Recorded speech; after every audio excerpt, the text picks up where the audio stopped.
ऐसन सुंदर खोपा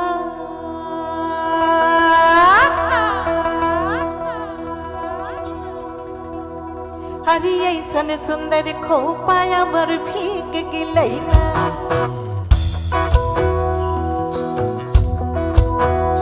छाता थार ही देउरा ऐसन सुंदर साड़ी अमर भीग गिलैना छाता धारा देउरा ऐसन सुंदर खोपा अमर भीग गिलैना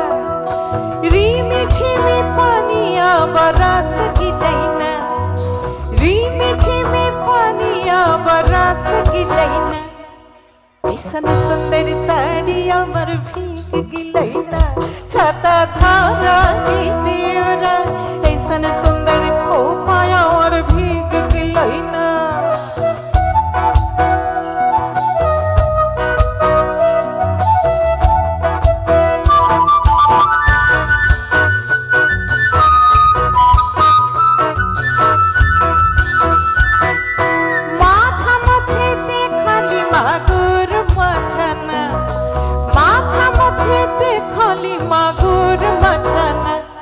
रंबीना पानिये माछ दौड़ खेलेना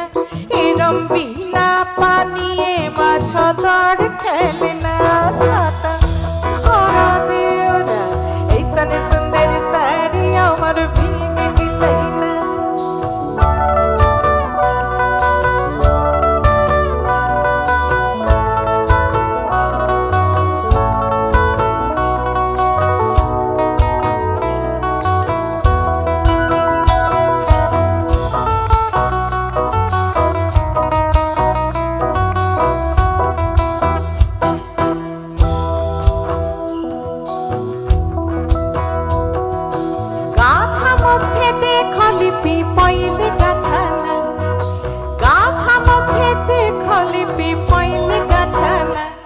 रंबीना बातासे पीपल बात लड़ेना रंबीना बातासे पीपल बात लड़ेना छाता धारा देउरा ऐसन सुंदर खोपा अमर भीग गिलैना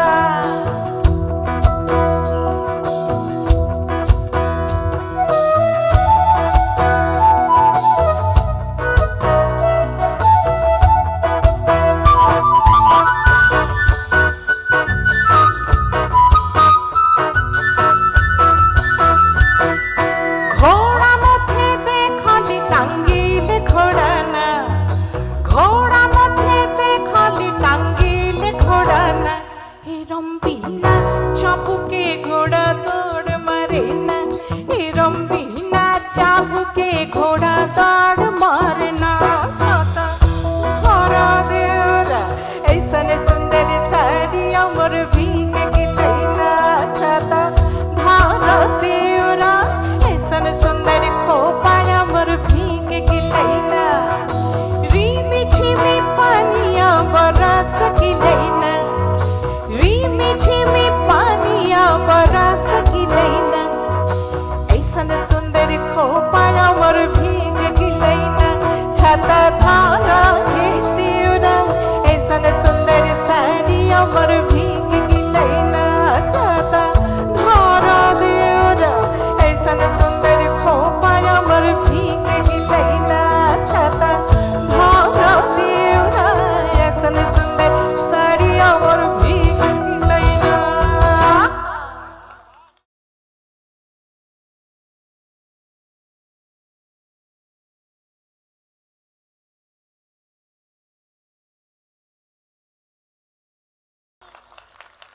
থ্যাংক ইউ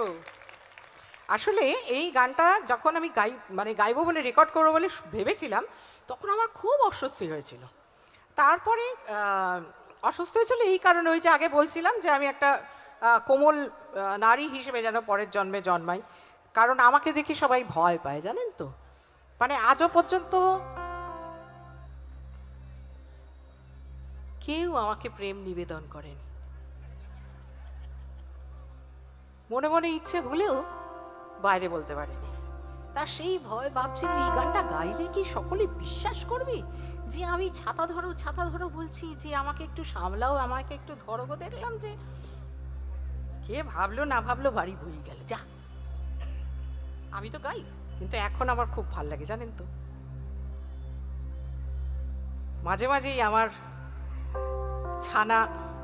টুক্কা যখন খুব সেজে গুজে আসি এক আধ দিন,